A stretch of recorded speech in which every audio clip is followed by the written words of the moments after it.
Shalom saudaraku, berjumpa kembali bersama dengan saya, Pendeta Jakob Setio, dalam program Sapa Jemaat di Rumah. Mari kita masuk dalam hadirat Tuhan, kita berdoa, mohon penyertaan dan berkat Allah dicurahkan atas kita. Bapa, kami menyerahkan waktu renungan firman Tuhan kali ini ke dalam tangan kasih-Mu. Mohon hikmat-Mu, mohon pencerahan daripadamu. Biarlah kami mengerti akan kehendak-Mu, supaya sepanjang hari ini menjadi hari yang diberkati, di mana kami boleh hidup seturut dengan kehendak-Mu. Berfirmanlah Tuhan, kami siap diberkati. Di dalam nama Yesus kami berdoa dan bersyukur kepadamu. Haleluya, amin. Firman Tuhan kali ini terambil dari 1 Tesalonika 4 ayat yang ke-18. 1 Tesalonika 4 ayat yang ke-18 berkata, "Karena itu hiburkanlah seorang akan yang lain dengan perkataan-perkataan ini." Saudara, pernahkah Anda mendengar sebuah pujian yang berjudul "Yesus Kawan yang Sejati"? Lagu itu kira-kira berkata demikian.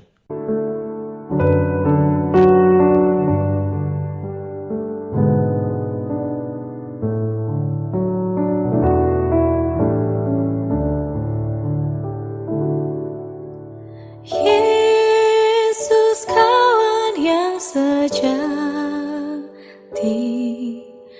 bagi kita yang lemah, tiap hal boleh dibawa dalam doa padanya.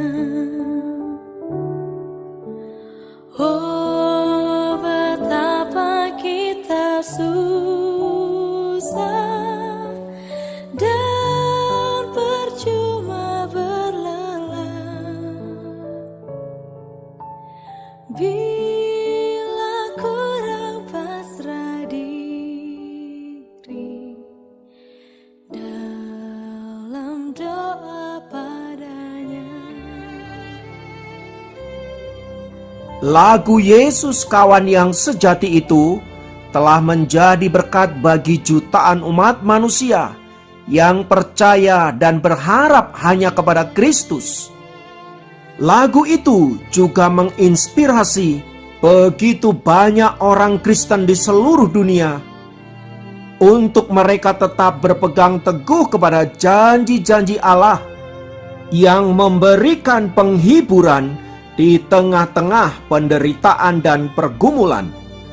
Seperti yang dikatakan oleh Rasul Paulus di dalam 1 Tesalonika 4 ayat yang ke-18 yang baru saja kita baca. Di sana dikatakan, "Karena itu hiburkanlah seorang akan yang lain dengan perkataan-perkataan ini." Perkataan yang mana maksudnya? Perkataan bahwa di dalam Yesus ada pengharapan dan bahwa iman kita kepada Kristus memberikan kita kekuatan untuk senantiasa percaya bahwa janji-janji Allah akan dikenapi di dalam hidup orang-orang yang percaya, yang setia menanti kedatangan Tuhan. Itulah sebabnya lagu Yesus Kawan yang Sejati itu telah menguatkan jutaan orang percaya untuk senantiasa berharap hanya kepada Allah. Namun tahukah saudara, latar belakang lagu itu diciptakan? Ketahuilah bahwa syair lagu itu ditulis oleh Joseph Scriven. Ia lahir di Irlandia pada tahun 1819. Ia dibesarkan di tengah-tengah keluarga yang kaya dan mendapatkan pendidikan yang baik, sehingga pada tahun 1842 ia tamat dari universitas. Setelah itu, ia bermaksud menikahi kekasihnya, namun wanita itu mengalami kecelakaan dan meninggal dunia. hati Scriven hancur sedemikian rupa yang menyebabkan ia hidup dalam kemurungan demi kemurungan. Masalah menjadi bertambah pelik saat dia dan keluarganya berbeda pendapat soal iman di dalam Kristus. Akibatnya, ia pergi meninggalkan Irlandia dan tinggal di Kanada. Di tempat ini, ia kemudian menjadi guru les dari sebuah keluarga yang cukup kaya. Dan tak lama sesudah itu, ia bertunangan dengan seorang gadis dari keluarga itu. Namun malangnya, menjelang pernikahan, gadis itu sakit parah dan akhirnya meninggal dunia. 2 kali Scriven mengalami patah hati. Hatinya yang terluka membuat Scriven mengasingkan diri ke tempat yang sunyi di pinggir sebuah danau. Ia hidup di sana dengan sangat sederhana. Ia menggunakan uang dan tenaganya untuk menolong orang-orang miskin dan orang-orang sederhana, terutama anak yatim dan piatu. Bertahun-tahun setelah peristiwa itu, ia mendengar kalau ibunya sakit keras. Tak bisa melihat ibunya yang sedang sekarat menuju ke alam kematian, Scriven memutuskan membuat surat yang isinya adalah syair-syair tentang keagungan Kristus. Syair lagu itu diantaranya berkata, Yesus adalah kawan yang sejati bagi orang-orang yang lemah. Saudaraku, setelah Joseph Scriven meninggal, Charles Converse kemudian menulis sebuah lagu berdasarkan syair yang ditulis oleh Joseph Scriven. Lagu itu diberi judul persis sama seperti syair Joseph Scriven, yaitu Yesus kawan yang sejati. Sampai hari ini, lagu itu telah menjadi berkat dan menguatkan jutaan orang percaya di seluruh dunia. Namun tanpa kita sadari, si penulis lagu itu ternyata hidup di dalam kepedihan demi kepedihan.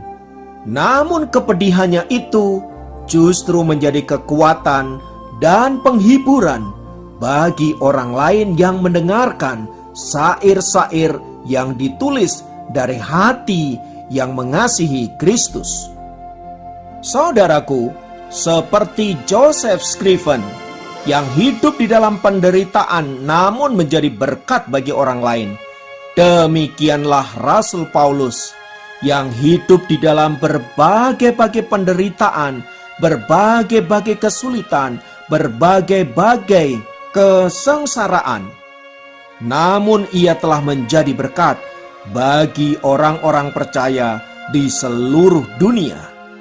Saudara, apapun yang saat ini menjadi pergumulanmu, apapun yang saat ini menjadi beban-bebanmu, jangan pernah menyerah, karena lewat pengalaman hidupmu, engkau bisa menjadi berkat bagi orang lain.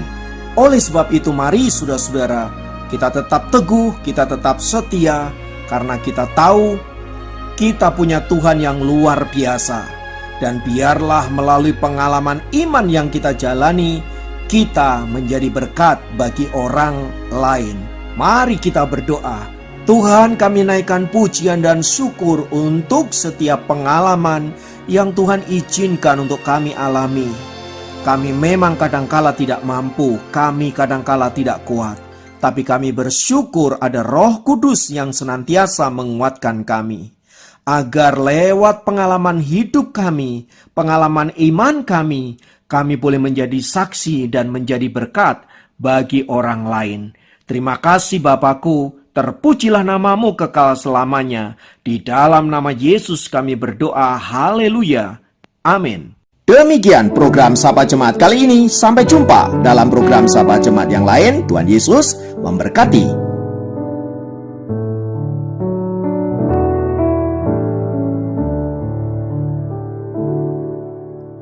Yesus kawan yang sejati,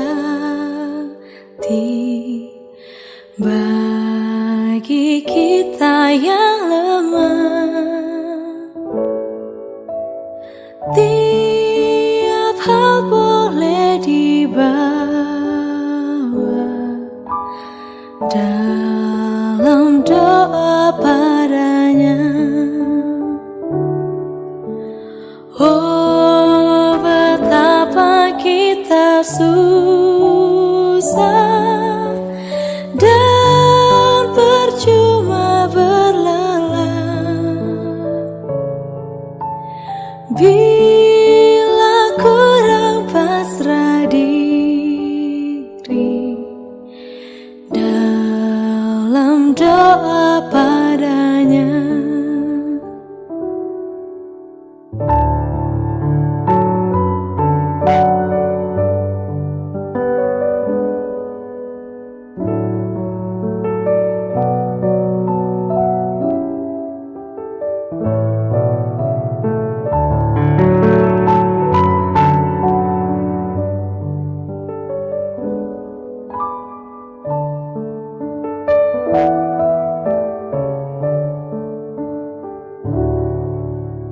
Jika oleh pencobaan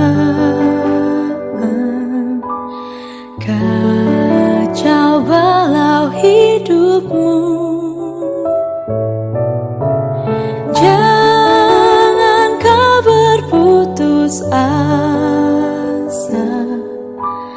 pada Tuhan berseru. Yesus kawan yang setia,